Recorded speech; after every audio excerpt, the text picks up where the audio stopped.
Friends, welcome to my channel. आज हम करेंगे एस्टेट 2022 के कॉमर्स के प्रीवियस ईयर क्वेश्चंस। अगर आप पहली बार मेरे चैनल पे आए हैं तो इसे लाइक करें, सब्सक्राइब करें, अपने दोस्तों में शेयर करें। तो हम एस्टेट पीजीटी कॉमर्स के क्वेश्चंस को समझेंगे। जैसे कि पहला क्वेश्चन हमें दिया गया है, the entire life of A firm is divided into time interval. मतलब जो पूरी जिंदगी होती है, पूरी जब तक ये एक फर्म सर्वाइव करती है, उसको हम छोटे छोटे इंटरवल में बांट देते हैं ताकि हम है ना प्रॉफिट को मेजर कर पाए एक बिजनेस का। तो वो किस कॉन्सेप्ट के अकॉर्डिंग होता है, अपने प्रिंसिपल को समझा होगा। उसमें हमें दिया गया एक अकाउंटिंग पीरियड कॉन्सेप्ट, जिसमें हमें पीरियड बताया जाता है 1 अप्रैल से 31 मार्च तक का। तो पीरियड कॉन्सेप्ट में क्या होता है, हर साल हम मतलब भाई 1 साल का डाटा का मतलब इकट्ठा करते हैं और उसका प्रॉफिट निकालते हैं। तो अकाउंटिंग पीरियड कॉन्सेप्ट हमें ऐसा कहता है। गोइंग कंसर्न का तो मतलब होता है कि फ्यूचर में बिजनेस बंद करने के हमारे कोई चांसेस नहीं है, वो लॉन्ग टर्म तक सर्वाइव करेगा। और कॉस्ट कंसेप्ट का मतलब होता है कि भाई कितना खर्चा हुआ, इसे हिस्टोरिकल कॉस्ट कॉन्सेप्ट भी बोल देते हैं। रियलाइजेशन मतलब कितना रियलाइज किया। नेक्स्ट आता है the ratio in which the continuing partner has acquired the share from the, मतलब भाई जब कोई पार्टनर रिटायर हो जाए या डिकीज मतलब मर जाता है, तो उसके जो शेयर होता है, उसका जो भी हिस्सा होता है, उसको जो बचे हुए पार्टनर होते हैं वो किस रेशियो में एक्वायर करते हैं, गेनिंग, क्योंकि उन्हें कुछ फायदा हुआ है। ऐसे ही अगर कोई पार्टनर एडमिट हुआ है, उसको जो पहले से जो पार्टनर ओल्ड पार्टनर वो किस रेशियो में देते हैं, तो सेक्रीफाइसिंग में, क्योंकि वो उन्हें सेक्रीफाइस करते हैं।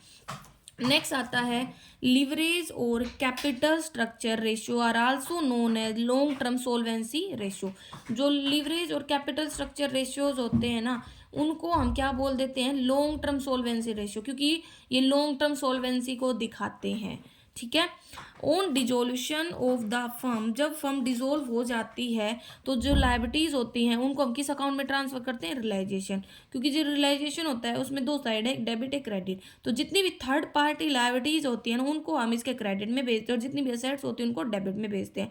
फिर लाइबिलिटीज को फर्स्ट ऑफ ऑल पे करते हैं और असेट्स को सेल कर देते हैं। उस अमाउंट का यूज करते हैं हम इन लाइबिलिटीज को पे करने के लिए।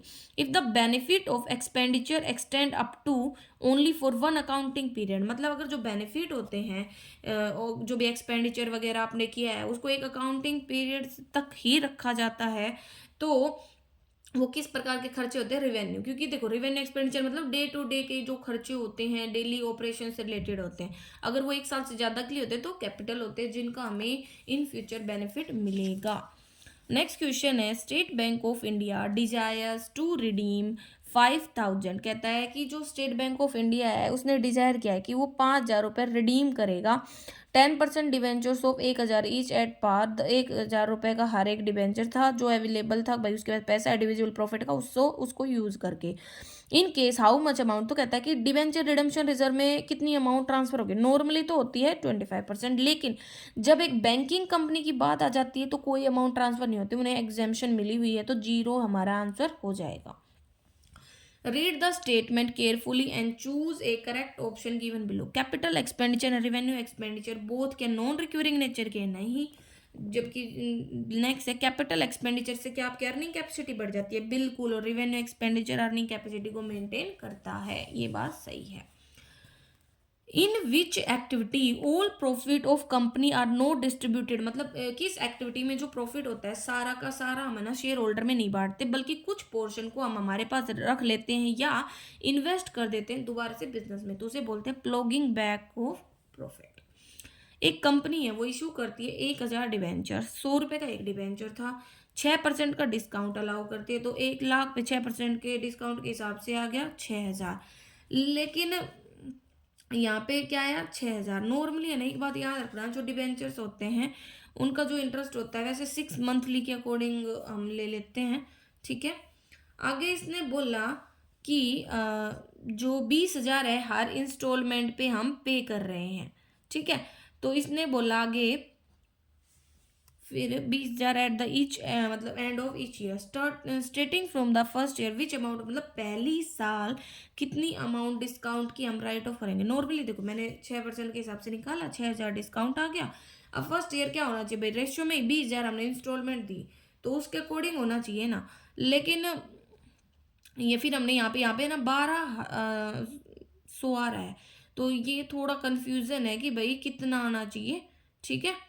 तो यहाँ पे थोड़ा सा हमें कंफ्यूजन है, देखेंगे इसको, क्लियर करेंगे इस डाउट को, ठीक है।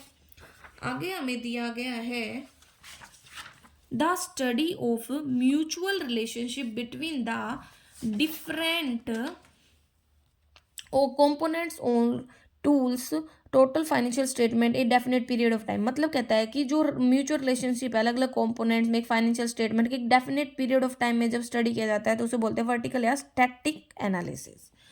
नेक्स्ट है ए डज नॉट कीप, कहता है कि ए प्रॉपर अकाउंटिंग रिकॉर्ड नहीं रखता बिजनेस का और वो फॉलोइंग इन्फॉर्मेशन देता है। तो हमें प्रॉफिट एंड लॉस बताना है उस साल का। देखो आपको ओपनिंग कैपिटल दे दी, क्लोजिंग कैपिटल दे दी, ड्रॉइंग्स दे दी और कैपिटल दे दी, तो प्रॉफिट बताना है। तो हमने फॉर्मूला पढ़ा हुआ है कि क्लोजिंग कैपिटल निकालने का होता है ओपनिंग कैपिटल में से ड्रॉइंग्स घटा दो, एडिशनल लेके है तो जोड़ दो और प्रॉफिट है तो जोड़ दो। तो क्लोजिंग दे रखा है, ओपनिंग दे रखा है, ड्रॉइंग्स दे रखा है, एडिशन प्रॉफिट हमें दे नहीं रखा था, उसको हमने एक्स मान लिया, वहां से हमारे पास प्रॉफिट की वैल्यू आ गई।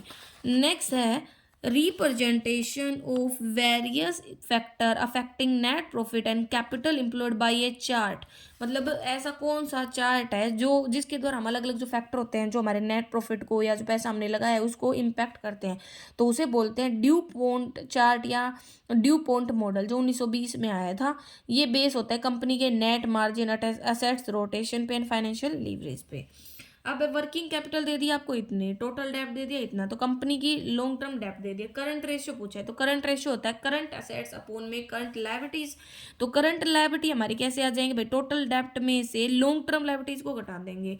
और करंट एसेट्स क्या होती हैं, करंट एसेट्स आ जाएंगी जो भी हमारे पास वर्किंग कैपिटल है और जो करंट लायबिलिटी है उसको जोड़ करके, ठीक है। कैसे भाई, हमें पता है कि वर्किंग कैपिटल होती है current assets minus current liability. Current liability हमें दे रखी है तो करंट लायबिलिटी को जब हम मतलब वर्किंग कैपिटल में जोड़ देते हैं तो करंट असेट्स आ जाती है। ये उस फॉर्मूले का यूज हो गया, तो इस फॉर्मूले में पुट कर देंगे, देन हमारा आंसर आ जाएगा। तो ये हमारे रेशियो वाले चैप्टर से दे दिया।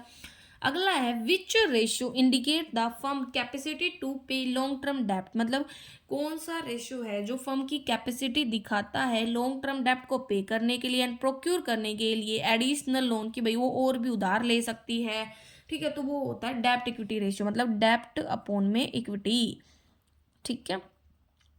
Read the statement carefully and choose a correct option. Depreciation must be charged so as to ascertain true profit or loss. बिल्कुल depreciation भी हमें ट्रू प्रॉफिट एंड लॉस के लिए ज्ञात करना जरूरी होता है। हम जब P&L अकाउंट बनाते हैं तो उसमें हम डेप्रिसिएशन दिखाते हैं। जब मार्केट वैल्यू एसेट्स की ज़्यादा होती है बुक वैल्यू से तो डेप्रिसिएशन नहीं लिया, नहीं ऐसा कुछ नहीं होता, डेप्रिसिएशन हमेशा लगता है।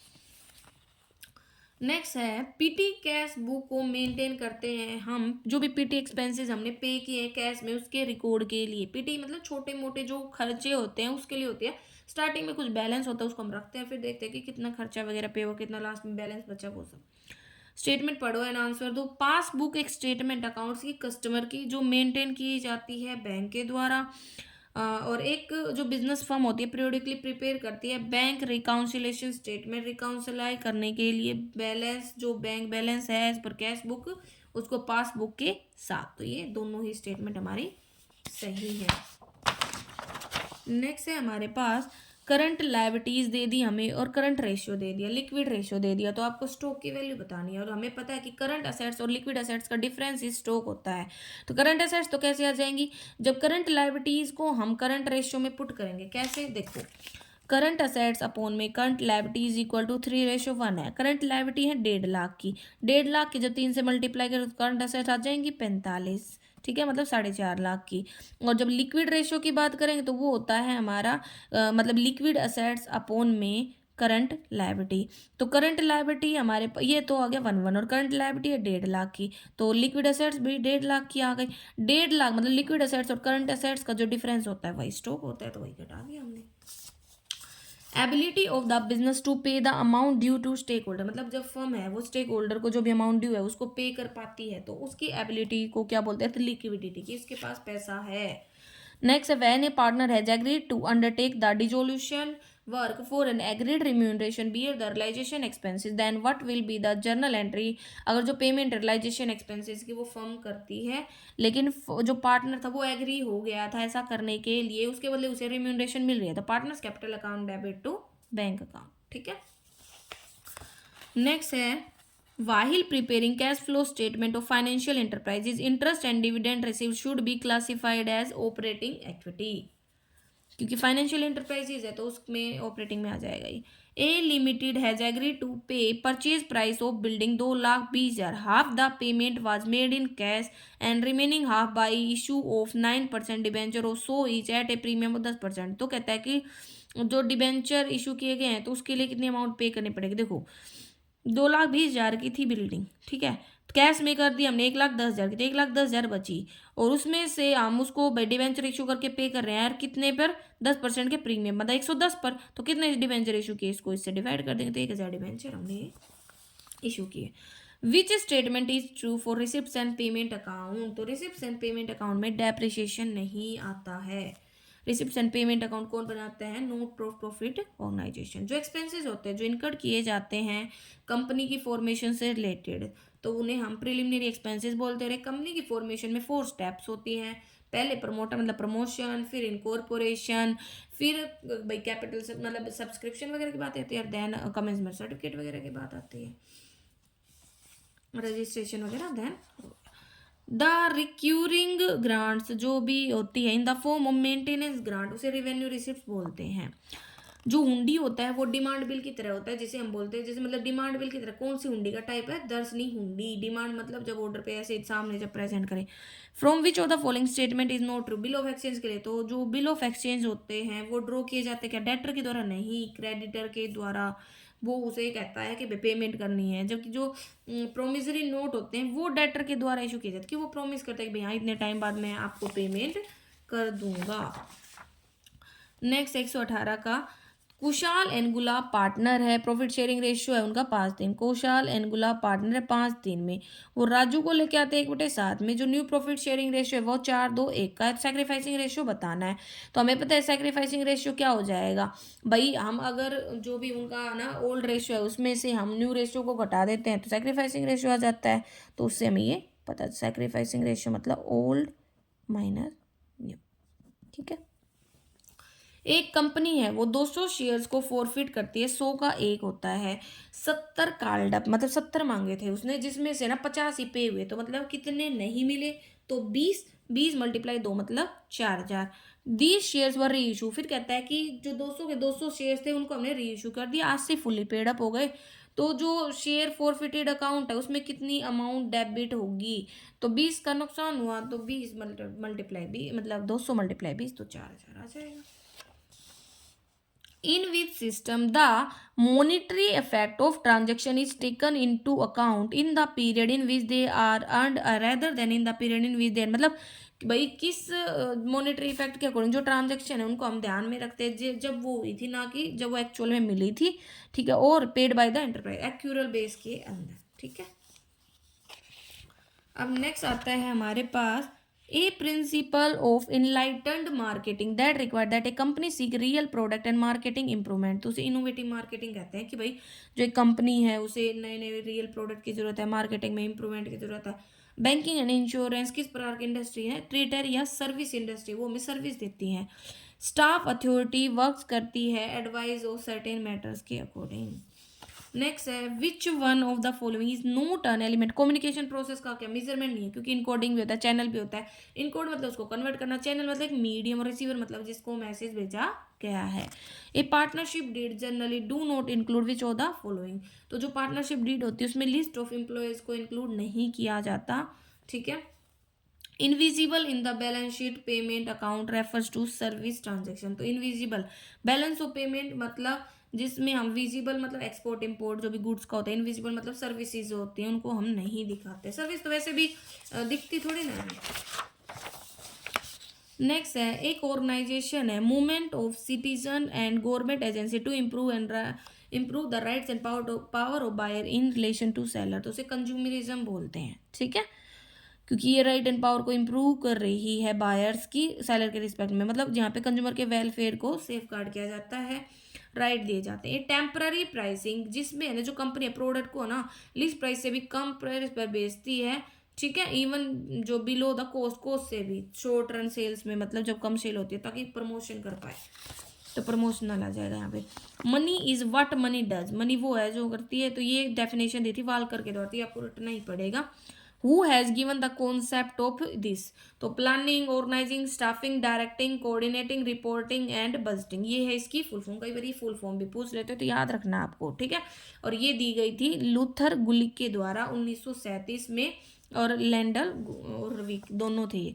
प्रोसेस ऑफ ऑर्गेनाइजिंग इंक्लूड, तो इसमें ड्यूटीज को असाइन करना इंक्लूड आता है, कौन सीनियर है कौन सबॉर्डिनेट रहेगा वो सब। गेट कब एस्टेब्लिश हुआ था, तो गेट है ना वैसे तो एस्टेब्लिश हुआ 1947 में, लेकिन इफेक्ट में 1948 में, और जो हमारा स्टेट के अकॉर्डिंग जो आंसर है वो दोनों माने गए हैं।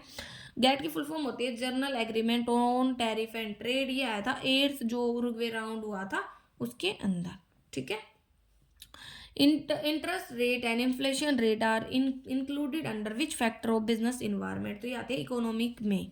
विच of the following is included in the fuel principle of management, मतलब फ्यूल तो जो था हेनरी फ्यूल, उसने 14 प्रिंसिपल दिए थे। तो यूनिटी ऑफ कमांड की मतलब एक ही पर्सन से कमांड मिलनी चाहिए हमें, ये सारे तो उसने दिए थे। फिर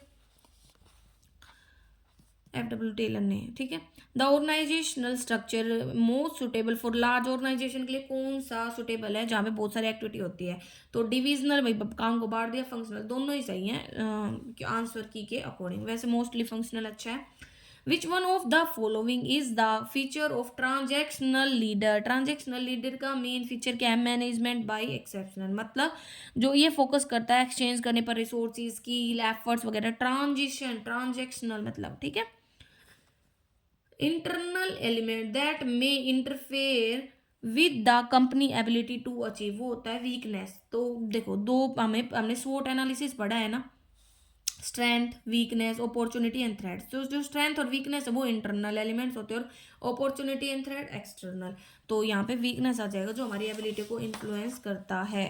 नेक्स्ट आता है खालिस्तान occur if a given percentage increase in all inputs result in smaller, मतलब जब इनपुट्स तो आपने बढ़ा दिए लेकिन है ना जो आउटपुट है बहुत कम बढ़ा, तो इसे decreasing returns to a scale बोलते हैं। Which one of the following these can be delegate, तो अथॉरिटी को आप डेलीगेट कर सकते हो।